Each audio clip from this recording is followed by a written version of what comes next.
अल्लामा अब्दुल समद दरखास्ती साहब ने माशाअल्लाह मुनक़िद की है। मैं सबसे पहले अल्लामा दरखास्ती साहब को मुबारकबाद पेश करता हूँ और ये इंतहाई अहम तरीन उन्वान पर है कि इस्तेहकाम पाकिस्तान भी है और शुहदाए अफ़वाज पाकिस्तान की दुआई तकरीब भी। इस तरीके से मुझसे पहले अल्लामा अज़ीज़ अकबर कासमी साहब फरमा रहे थे कि हम सब की कामयाबियाँ भी, इज़्ज़तें भी और कामरानियाँ भी इस पाकिस्तान के साथ रिलेटेड और मुंसलिक हैं। अगर पाकिस्तान है तो हम लोग हैं, पाकिस्तान नहीं तो हम भी कुछ नहीं। और यकीनन पाकिस्तान तभी हमेशा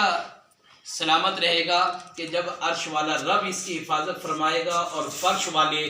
जिन लोगों के हाथों में इसकी बागडोर अल्लाह ताला ने दी है वो अल्लाह ही देता है और यकीनन वो अफ़वाज पाकिस्तान है।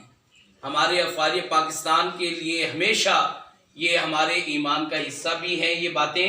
और हमेशा हमने इसका अमली सबूत भी दिया है कि जहाँ पर अफ़वाज पाकिस्तान का पसीना गिरेगा वहीं पर पाकिस्तान में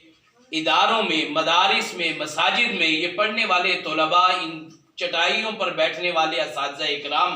अपनी जानों के उन्होंने नजराने भी पेश किए हैं अफ़वाज पाकिस्तान के लिए भी और मुल्क पाकिस्तान की सालमियत के लिए भी। और इंशाअल्लाह आज भी हम ये अहद करते हैं कि जहां हमारी अफ़वाज पाकिस्तान का पसीना गिरेगा इंशाअल्लाह ये करोड़ों दीनी मदारिस के तलबा और उलमा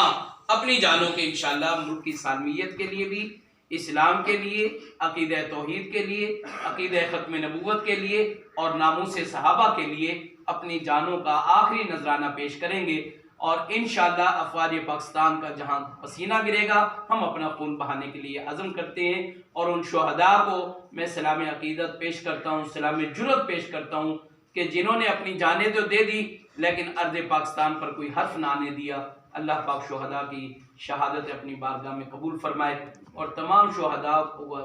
उनकी कब्रों पर अल्लाह पाक करोड़ रहमतें नाज़िल फरमाए। वमा अलैना इल्लल बलाग।